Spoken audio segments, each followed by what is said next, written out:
마리아를 기억하라. 오늘 말씀은 마르다가 예수님을 대접하는 과정 속에서 있었던 그런 말씀입니다. 예수님께서 예루살렘으로 가십니다. 예루살렘으로 가시는 목적은 결국은 십자가를 지시기 위해서 가시는 것이죠. 그런 과정 속에서 이 마르다와 마리아가 살고 있었던 동네는 예루살렘과 아주 가까운 곳에 있었습니다. 몇 킬로 차이가 나지 않았습니다. 그 이야기는 이제 예수님이 십자가가 얼마 남지 않았다, 그런 의미가 되는 것이죠. 그 예수님을 모셔드린 사람이 있습니다. 마르다라는 여인이 모셨습니다. 아마 예수님을 모시고 싶은 사람이 한두 명은 아니었겠죠. 예수님이 오신다 하면 아마 서로 모시고 싶겠다, 그런 마음이 있었을 겁니다. 그럼에도 불구하고 예수님은 마르다가 당신을 초청했을 때 마르다 집에 방문을 합니다. 마르다 마음속에는 예수님을 너무너무 잘 모시고 싶은 마음이 있지 않겠어요? 예수님이 우리 집에 오셨는데 정말 맛있는 음식으로 잘 대접해야 되겠다, 그런 마음이 마르다 마음속에 있었을 것입니다. 최선을 다해서 대접해야지, 그런 마음이 있었겠죠. 그러다 보니까 자기가 준비할 수 있는 것보다 더 과하게, 더 많이 준비를 했던 것 같아요. 그렇게 많은 음식들을 준비하는 과정 속에서 그 마르다 마음이 너무 어려움을 느꼈습니다. 그것이 39절 말씀부터 보겠습니다. 그에게 마리아라 하는 동생이 있어 주의 발치에 앉아 그의 말씀을 듣더니, 이어지는 말씀, 마르다는 준비하는 일이 많아 마음이 분주한지라 예수님께 나아가 이르되, 준비하는 일이 많았다. 예수님을 위해서 더 많은 것을 준비하고자 하는 마르다의 아름다운 마음을 볼 수가 있죠. 그런데 준비하는 일이 많은 것으로 인해서 마음이 분주해졌다는 겁니다. 마음이 어지러워졌다는 겁니다. 이것도 하고 저것도 하고 많은 것을 준비해야 되는데, 근데 문제는 도와주는 손이 별로 없었던 것 같습니다. 그런데 그 중에 한 명, 자기 동생 마리아조차도 마르다를 도와주지 않았던 것 같습니다. 39절 다시 볼게요. 그에게 마리아라 하는 동생이 있어 주의 발치에 앉아 그의 말씀을 듣더라, 이렇게 말씀이 나오죠. 동생 마리아는 예수님 발 아래에서 예수님의 말씀을 듣고 있고, 언니 마르다는 조금이라도 더 많은 것을 장만해서 예수님께 대접하려고 아주 분주하게 그렇게 움직입니다. 그러다가 너무 힘듦을 느끼죠. 다시 40절 말씀을 봅니다. 그래서 마음이 분주해서 어떤 반응을 보이는가? 예수께 나아가 주여, 내 동생이 나 혼자 일하게 두는 것을 생각하지 아니하시나이까? 그를 명하사 나를 도와주라 하소서. 여러 가지 우리가 생각할 수 있는 부분들이 참 많아요. 마르다는 지금 예수님을 대접하려고 하는 거잖아요. 더 잘 대접하려고 하는 것입니다. 그런데 더 잘 대접하려고 했던 마음에서 나왔던 그 열심이 결국은 예수님을 향한 원망과 불평으로 변해버렸어요. 실제 우리 그런 것을 많이 경험하죠. 나의 최선이, 나의 열심이, 나의 성의가 성의로서 아름답게 열매 맺고 최선으로서 아름답게 열매 맺지 못하고 오히려 나중에 가서는 싸움이 되고 다툼이 될 때가 있고, 또 분란이 될 때도 있고, 또 이런저런 원망 불평이 될 때가 있어요. 내가 얼만큼 너한테 잘해줬는데 그 잘해준 것 때문에 서운하고, 그 잘해준 것 때문에 싸우고 다투는 거예요. 내가 얼마나 내 시간을 다 들여가지고 손해보면서 내가 너를 위해서 했는데, 그렇게 손해보면서 그 사람을 위해서 했던 좋은 일들, 좋은 마음이 나중에는 서운한 마음으로 바뀌고, 나중에는 원망으로 바뀌고, 나중에는 싸움으로 번질 때가 있어요. 다 경험해 보셨죠? 특히 부부간에는 그런 경험을 더 많이 했을 것 같습니다. 그런데 지금 마르다의 마음이 그런 마음이에요. 예수님께 최선을 다해서 가장 좋은 것을 가장 많이 대접하고자 하는 마음이 마르다였는데, 그렇게 열심히 준비하다 보니까 자기 혼자 힘으로 너무 어려워요. 마음이 막 분주하고 막 염려가 됩니다. 그런데 자기 동생 마리아는 여동생인데 예수님 발 앞에서 아무것도 안 하고 예수님 말씀만 듣고 있으니까 부야가 올라오는 거죠. 화가 올라온 것입니다. 예수님을 향했던 그 사랑, 예수님을 향했던 그 열심, 예수님을 향한 그 봉사, 더 최선을 다해서 예수님을 잘 섬겨야지 했던 그 좋은 마음이 오히려 변해서 원망이 되고 불평이 되고 정죄하는 모습이 됩니다. 예수님을 향하여 불평, 불만할 뿐만 아니라 자기 동생 마리아를 향해서도 정죄하는 마음을 가지고 있죠. 사실은 정말 자기 혼자 준비하기 어려워서 마리아의 도움이 필요했다면 조용히 예수님의 말씀을 듣는 마리아에게 가서 조용히 언니 좀 도와줘. 그러면 얼마나 좋아요. 그런데 마르다는 어떻겠어요? 예수님께 가서 이야기합니다. 나 혼자 이렇게 힘들게 열심히 일을 하고 있는데 내 동생이 나를 도와주지 않고 가만히 있는데 왜 예수님은 아무것도 신경 쓰지 않습니까? 내 동생한테 명령해서 나를 도와주라고 하십시오. 그렇게 이야기하고 있는 거예요. 그거 왜 예수님이 하셔야 돼요? 마르다가 본인이 직접 마리아에게 이야기하면 되잖아요. 그런데 이 말 속에는 동생 마리아에 대한 미움뿐만 아니라 서운함뿐만 아니라 예수님에 대한 서운함이 훨씬 더 컸던 거예요. 나는 지금 예수님을 위해서 다른 사람이 아니라 예수님을 위해서 정말 많은 음식을 준비해서 대접하려고 하는데 내가 정말 대접하려고 이렇게 힘쓰고 있는 이 순간에 그 예수님은 자기 동생이 자기를 도와주지 않고 당신 말씀만 가만히 듣고 있어도 아무렇게 생각하지도 않고 신경 쓰지도 않고 하니까 예수님에 대한 서운한 마음이 더 컸던 거죠. 그래서 예수님께 나가서 그런 말을 하는 것입니다. 다시 그 말씀 보여주면 이렇게 말씀이 나와요. 주여, 내 동생이 나 혼자 일하게 두는 것을 생각하지 아니하시나이까. 여기서 생각하지 않는다는 이 단어가 언제 사용되었냐면 제자들이 예수님과 함께 배를 타고 갔을 때 풍랑 만나서 배가 물에 잠길 뻔한 적이 있었죠. 그때 예수님이 주무시고 계셨거든요. 그때 제자들이 예수님을 깨우면서 우리가 죽게 생겼는데 왜 우리를 돌보지 않습니까? 그것과 동일한 단어예요. 왜 우리 신경 쓰지 않습니까? 왜 관심도 없습니까? 주님, 나 혼자 고생하고 있는데 내 동생은 주님 발 앞에서 말씀만 듣고 아무 일도 안 하는데 왜 주님은 나한테 아무런 관심도 없습니까? 주님, 지금 물에 배가 들어와서 우리가 배가 침몰해서 죽게 생겼는데 왜 우리에게 아무런 관심도 갖지 않고 왜 주무시기만 합니까? 동일한 말씀이 여기에 주어지고 있는 것입니다. 마리아의 마음을 충분히 이해합니다. 그런데 말씀드렸듯이 마리아가 아니죠. 마르다죠. 제가 아마 설교할 때 마리아, 마르다 아마 섞어서 얘기할 거예요. 알아서 들으시면 됩니다. 원래 그래요. 야곱하고 이삭을 이야기할 때도 막 섞어서 이야기해요. 틀린데 서로 이름이 많이 다른데도 이런 경우는 마리아와 마르다 이런 경우는 아마 훨씬 더 아마 섞어서 이야기할 것 같습니다.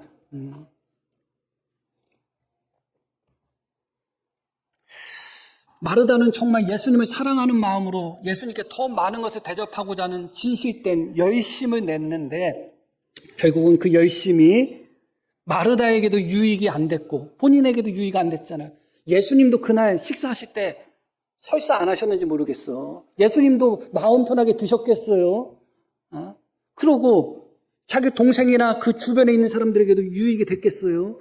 마리아만 언급되지만 마리아 한 사람만 예수님 말씀을 듣는 게 아니죠. 제자들도 그 자리에 있었습니다. 최소한 다른 사람까지는 몰라도 제자들도 그 자리에 있었어요. 그런데 이 마르다가 그렇게 열심히 말씀을 가르치시는 예수님께 나타나서 예수님, 난 지금 엄청나게 고생하고 있는데 내 동생이 나를 안 도와줘도 왜 나한테 신경도 안 쓰세요? 그런 말을 했으니 분위기가 어떻겠어요? 그러니까 사실은 마르다 본인에게도 유익이 안 되고 예수님을 대접하려고 했는데 예수님께도 유익이 안 됩니다. 그리고 그 자리에 있었던 그 누구에게도 유익이 안 돼요. 처음의 시작은 정말 좋은 마음으로, 처음의 시작은 열심으로, 처음의 시작은 최선으로 시작했는데 그렇게 좋은 마음으로 최선을 다하는 마음으로 주님을 대접하고자 했던 그 마르다의 마음이 결국은 원망, 불평, 정죄 속에서 그 누구에게도 유익이 되지 못하는 그런 일이 벌어지고 말았죠. 참 안타깝죠.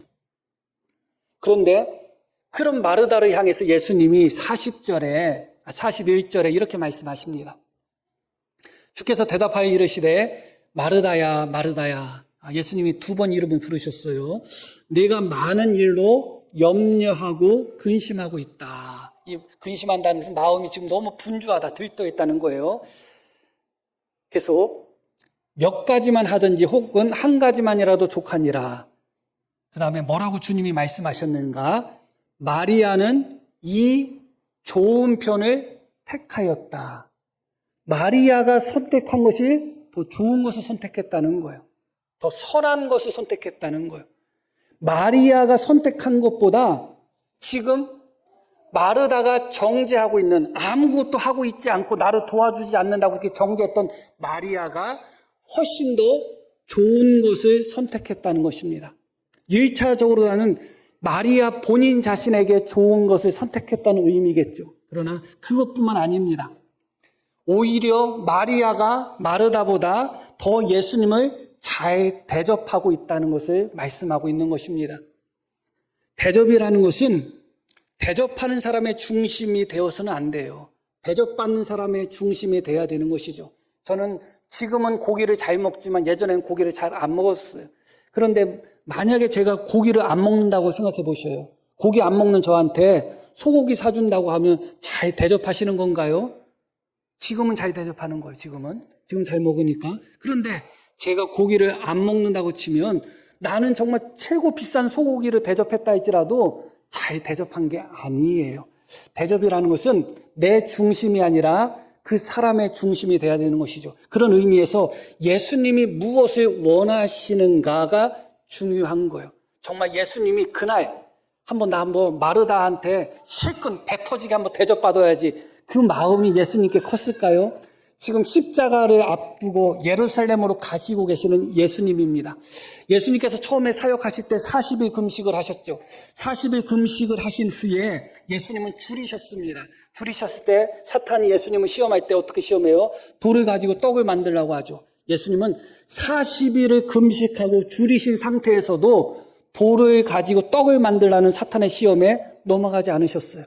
40일을 금식하셨는데 뭐라고 말씀하셨죠? 사람이 떡으로만 살 것이 아니라 하나님의 말씀으로 살 것이다.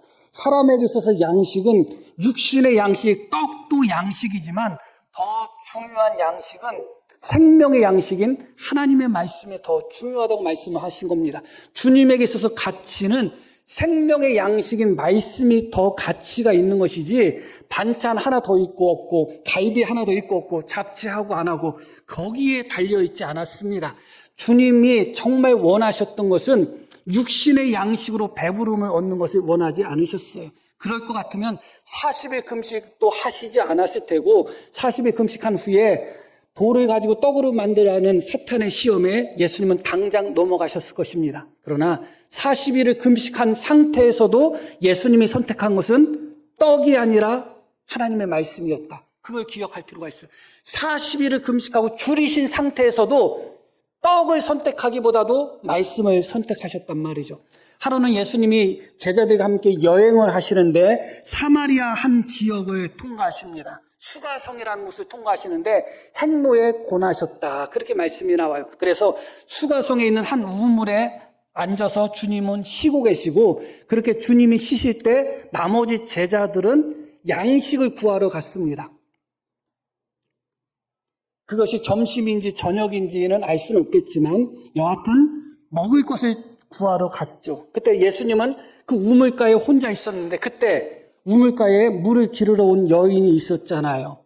남편 5이 있었지만 지금의 남편도 내 남편이 아니다 하는 소리를 들었던 그런 여인이에요. 그 여인과 이런저런 대화를 하다가 결국은 예수님이 메시아이심을 전했습니다. 그리고 그 여인에게 하나님의 말씀, 하나님의 복음을 전했죠. 그 여인은 그 예수님을 통하여 복음을 듣고 예수님이 메시아인 것을 깨닫고 물동이를 버려두고 자기 동네로 뛰어들어가서 내가 메시아를 만났다고 외쳤습니다. 그런데 바로 그 장면에 제자들이 마을에 가서 음식을 이제 사왔어요. 사와가지고 예수님께 이렇게 이야기합니다. 요한복음 4장.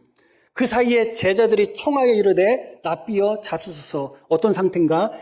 아주 행로에 고나시고 배가 고프신 상태예요. 그때 제자들이 음식을 장만해 와서 드세요, 그렇게 이야기하니까 이어지는 말씀, 이르시되 내게는 너희가 알지 못하는 먹을 양식이 있다, 그렇게 말씀하는 거예요. 먹을 양식이 어디 있을까? 그런 생각이 들었겠죠. 이어지는 말씀, 제자들이 서로 말하되 누가 잡수실 것을 갖다 드렸는가. 아마 입으로 다는 그렇게 이야기되고 속으로 다는 혼자 드셨구만. 그렇게 생각했을 수도 있어요. 인간이 그래요, 원래. 누가 먹을 것을 갖다 주셨나? 저 여자하고 이야기했는데 저 여자가 먹을 것을 갖다 주셨나? 아마 이런저런 생각을 했겠죠. 근데 주님이 뭐라고 말씀하셔요?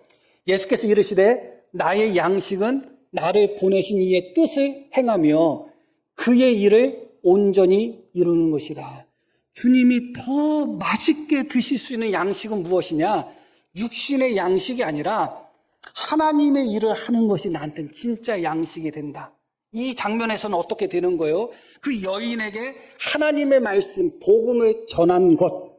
그러므로 말미암아 그 여인이 복음을 받아들인 것이 예수님에게 있어서는 육신의 양식보다도 더 좋았다는 거예요.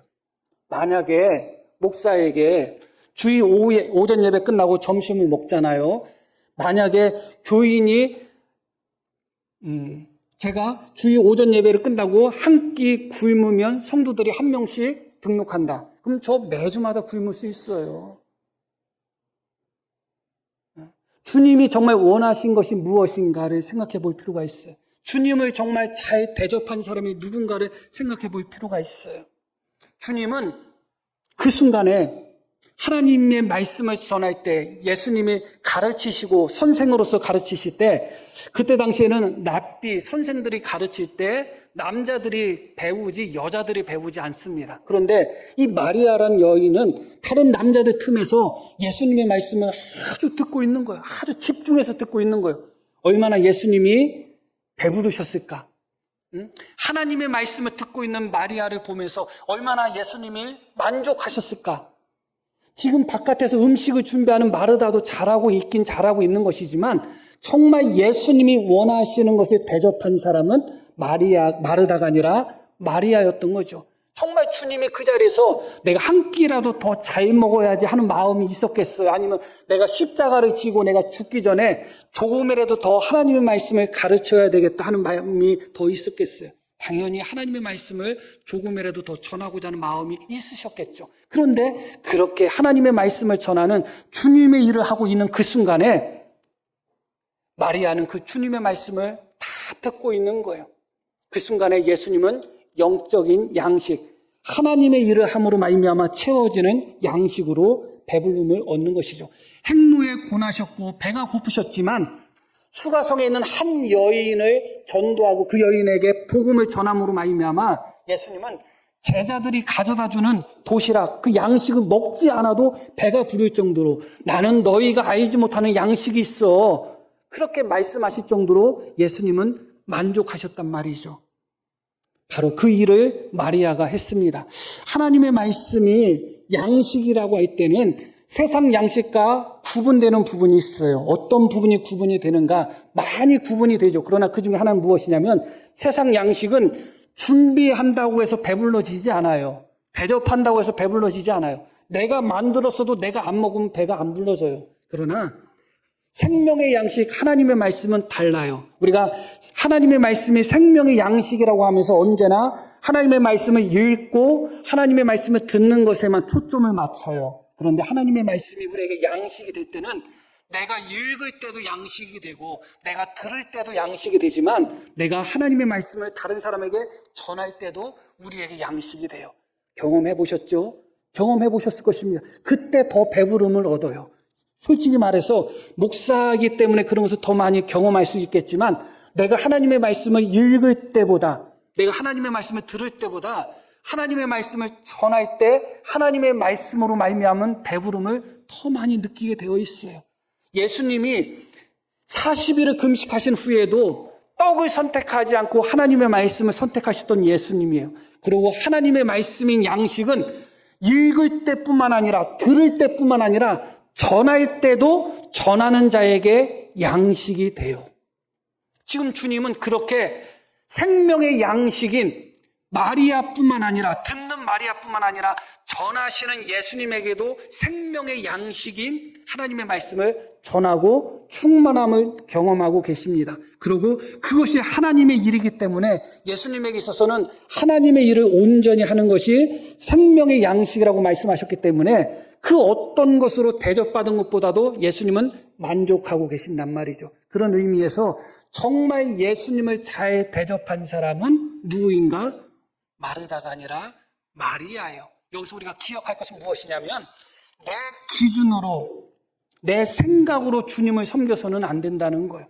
정말 주님이 원하는 것이 무엇인지, 정말 교회에 필요한 것이 무엇인지, 다른 성도들에게 유익이 되는 것이 무엇인지를 정말 잘 분별을 해야 되는 것이에요. 그렇지 않고 내 생각, 내 열심만 가지고 무작정 그렇게 섬기다 보면 하나님께도 영광이 되지 않고 교회에도 유익이 되지 않고 다른 성도에게도 기쁨이 되지 않을 때가 참 많습니다.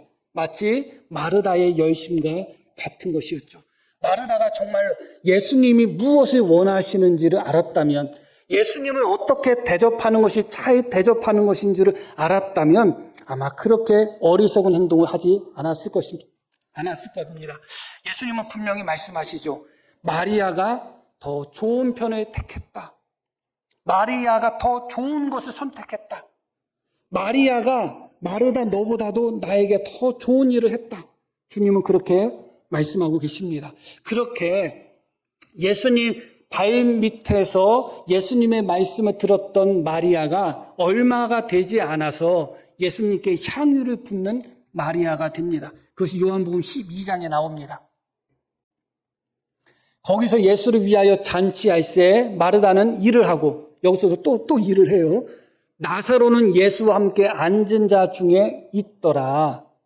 마리아는 지극히 비싼 향유 곧 순전한 나드 한 근을 가져다가 예수의 발에 붓고 자기 머리털로 그의 발을 닦으니 향유 냄새가 집에 가득하더라. 이 마리아가 예수님의 발치, 예수님 발 아래서 말씀을 들었다고 나오죠.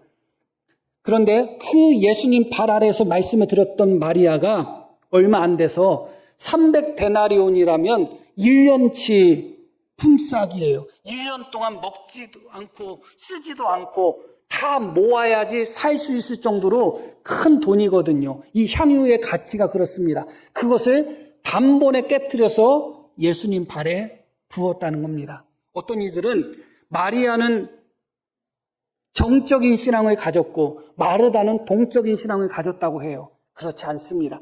정적인 신앙을 가져서 예수님 발 앞에서 말씀을 들었던 것이 아니에요.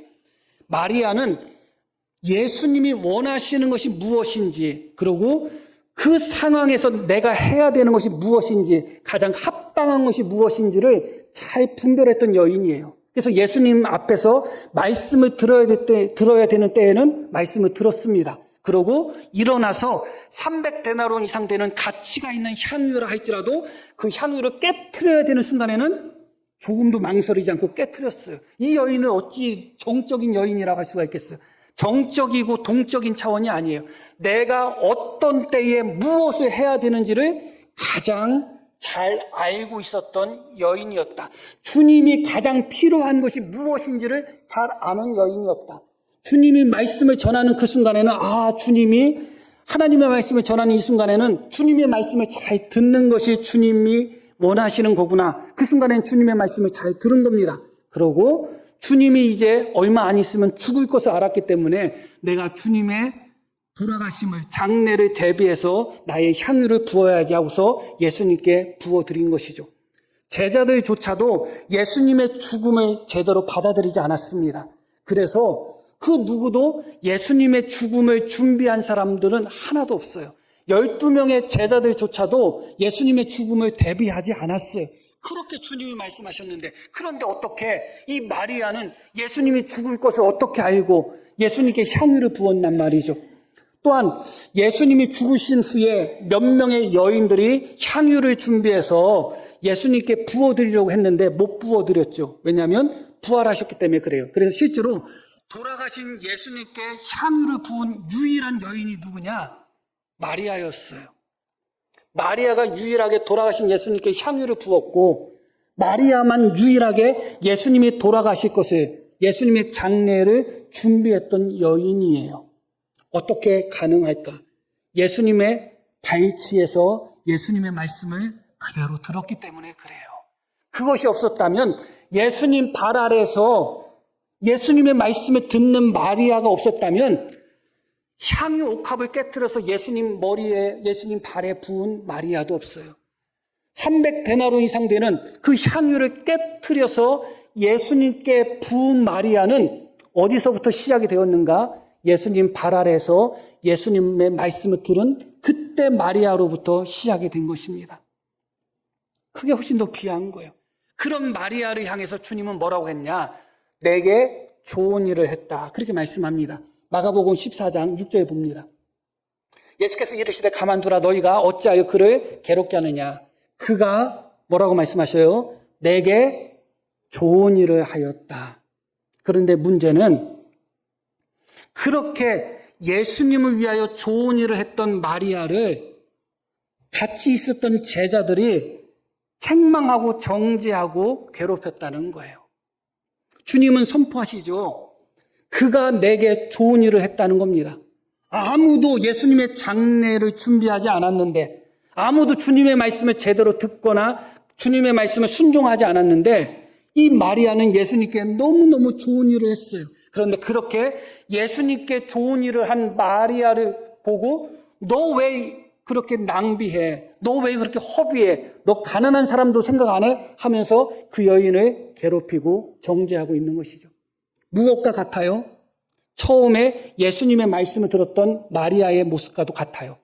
그때 예수님이 말씀하셨죠. 그때 마리아는 좋은 것을 선택했다는 거예요. 그런데 좋은 것을 선택한 마리아를 그렇지 않은 마리아가 어떻게 해요? 마르다가 어떻게 해요? 정죄하죠. 왜 언니가 일어났는데 도와주지 않고 있느냐고 정죄하죠. 우리에게 시사하는 바가 참 많습니다. 그때나 지금이나 주님을 위해서 좋은 일을 하고 주님을 위해서 좋은 것을 선택한 사람들이 그렇지 못한 사람들에 의해서 괴롭힘을 당할 때가 많고 정죄함을 당할 때가 많고 너 왜 그렇게 신앙생활을 해? 너 왜 그렇게 예수님을 믿어? 하면서 오히려 무시당할 때가 너무너무 많아요. 마리아는 예수님이 원하는 것이 무엇인지를 알았습니다. 예수님을 어떻게 대접해야 되는지 알았어요. 그래서 주님의 말씀을 들어야 되는 순간에는 주님의 말씀을 들었고 향유를 깨트려야 되는 순간에는 향유를 깨트려서 아낌없이 드렸어요. 그것이 마리아 본인에게도 좋은 일이었고 좋은 선택이었고 예수님을 위해서도 좋은 일이었습니다. 그러나 예수님을 믿는 제자라고 했던 다른 제자들은 그 마리아를 괴롭히고 정죄하고 그 마리아를 못살게 굴고 있는 것이죠. 그리고 그 언니라고 하는 마르다도 역시 그렇게 하고 있는 것입니다. 왜 그런가? 깨닫지 못했기 때문에 그래요. 주님이 무엇을 원하는지를 깨닫지 못했기 때문에요. 무엇이 교회를 위해서 좋은 일인지, 무엇이 하나님을 위해서 좋은 일인지, 무엇이 나의 믿음을 위해서, 다른 성도들을 위해서 좋은 일인지를 모르니까 내 기준, 내 생각 가지고 정말 주님을 위해서 좋은 일을 하고 교회를 위해서 좋은 일을 하고 정말 다른 성도들을 위해서 좋은 일을 하는 사람들을 내 기준, 내 생각으로 판단하다 보니까 오히려 그들을 향하여 때로는 몹쓸 말도 하고 때로는 해서는 안 되는 말도 하고 있는 것입니다. 주님 앞에서 말씀을 듣던 마리아는 아무런 말도 없습니다. 그러나 더 좋은 편을 선택했던 마리아는 아무 말도 없지만 주님을 위해서 무엇을 하겠다고 막 부산 떨고 염려하면서 막 근심하고 걱정했던 마르다는 예수님도 정죄하고 자기 여동생도 정죄하는 그렇게 말을 하는 사람으로 변해버린 것이죠. 예수님께 300데나리온이나 되는 가치 있는 향유를 부어드렸던 마리아는 아무 말도 없이 부어드립니다. 그런데 그 옆에 있던 제자들이 무슨 뜻으로, 무슨 의미로 이 향유를 허비하고 낭비하냐? 가난한 사람들이 생각해야지 하면서 오히려 마리아를 괴롭힙니다. 주님의 말씀이 뭐예요? 아니다. 마리아가 나한테 좋은 일을 했다는 겁니다. 그게 깨달음과 깨닫지 못한 사람의 차이예요. 깨달은 사람이 깨닫지 못한 사람에 의해서 하나님을 섬김에 있어서 많은 어려움을 당할 때가 참 많습니다.